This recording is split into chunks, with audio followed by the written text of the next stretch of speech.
Fighting in the Ukrainian city of Bakhmut is escalating, with another push by Russian forces to break through Ukrainian defense lines that have largely held firm for the past 6 months. Just west of Bakhmut, shelling and missile strikes hit the Ukrainian-held city of Kostiantynivka, damaging multiple homes and injuring civilians. Police said Russian forces attacked the town with S-300 missiles and cluster bombs. Our chief correspondent John Cookson has this report. Ukrainian firefighters in the Donetsk region are being overwhelmed by recent Russian attacks on towns near Bakhmut. Barrages of cluster bombs carried by missiles have set multiple houses on fire. This was a neighbourhood in Kostiantynivka, prompting a fraught response by firefighters who had to duck and cover when fresh barrages rained down.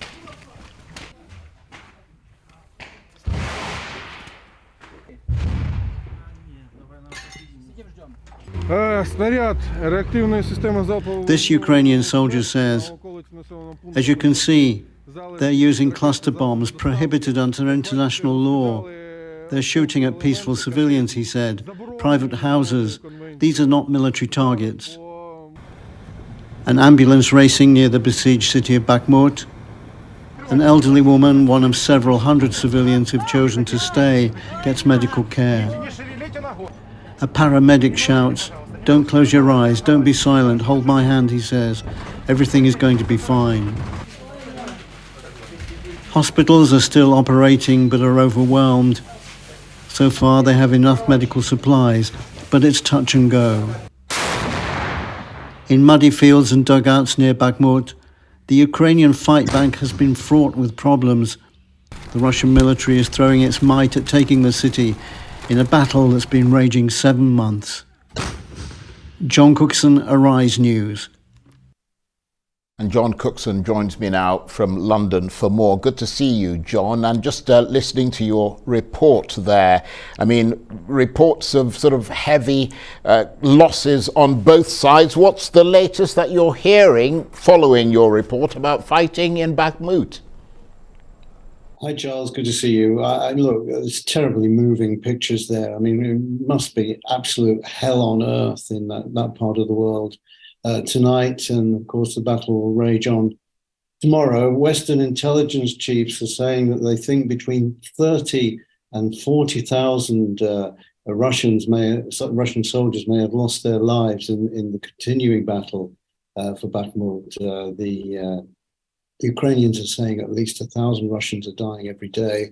The Russians claiming at least 200 Ukrainians are dying every day. I mean, these figures are just quite astonishing. How accurate they are, we just don't know. But one can get a sense that it is just hell on earth there.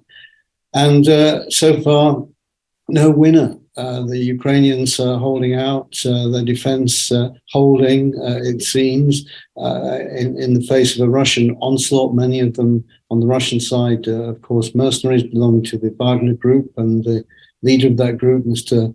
Prigozhin, complaining bitterly that he hasn't got the right weaponry and running out of ammunition to fight this conflict. But so it seems that this attack on Bakhmut and the towns alongside is just something which just sees no end at the moment. And what does it achieve? It's a victory of sorts for the Russians if they manage to take Bakhmut, but it's really symbolic. The town has been bombed to bits.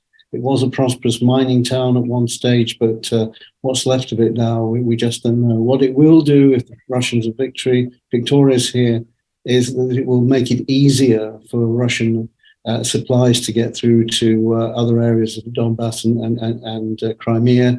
But what a battle this is proving to be. And as I say in the report, it's already 7 months old and no end in sight at the moment. And as you say, John, no winner and no end in sight. And amidst the brutality of this war, I mean, let's turn to a rare example of some measure of cooperation between Russia and Ukraine, bumpy though that has been. The Black Sea grain deal. Senior Russian officials meeting with the UN in Geneva today to discuss extending that agreement. What are you hearing about that? I think there will be some sort of breakthrough in the coming days as the deadline looms on the strictly speaking, it's the 19th of the month. The Black Sea grain deal, of course, allowed millions of tons of grain to leave Ukrainian ports for much needed countries throughout the world, including those in Africa. It was the Black Sea Agreement was created in July of last year. It was originally for 120 days. It was extended for another 120 days. But now the Russians are saying that we don't want to continue with the agreement because Moscow is suffering from the effects of sanctions on agricultural exports, and the Russians want those sanctions easing before they'll agree. So to some extent, the Russians have got the other players, the UN, the Turks and the Ukrainians, a little bit over the barrel with this deadline looming. And I think the West is going to have to concede some ground to the Russians here.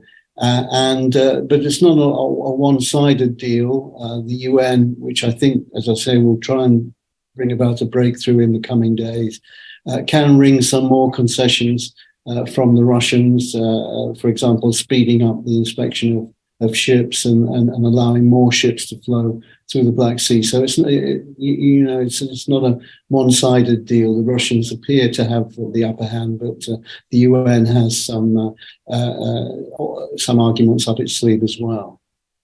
And John, all of this coming as we hear that the Chinese president, Xi Jinping, is planning to visit Russia next week in the context of the invasion of Ukraine. What's the significance of China seeming to move ever closer to Russia?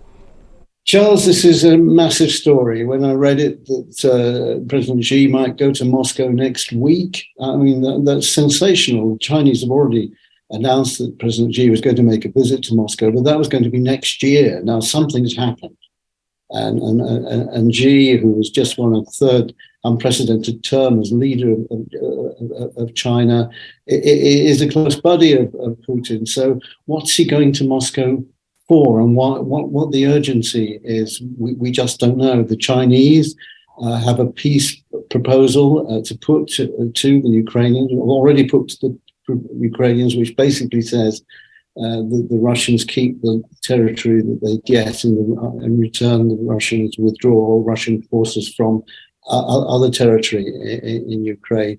But the Ukrainians, on the face of it, would never accept that. But Xi sees himself on the world stage as some kind of peace broker, and he wants to burnish that image. So I'm wondering, what he's going to Moscow with up his sleeve. We do know that President Xi is going to speak through a video conference call to Zelensky after that meeting in Moscow. So interesting times. And, you grasp at these straws and wonder whether there is a peace deal in the process, and whether China can unlock that process and try to get a ceasefire. So we'll have to wait and see. But it is a big story. And if Xi goes to Russia next week, that's a major step forward. Absolutely. We'll have to watch and see how that goes. One thing's clear, though. Beijing and Moscow see Washington as their most dangerous opponent. So we'll have to see where all this leads. John, thank you ever so much. John Cookson, Arise chief correspondent, talking to me there from London.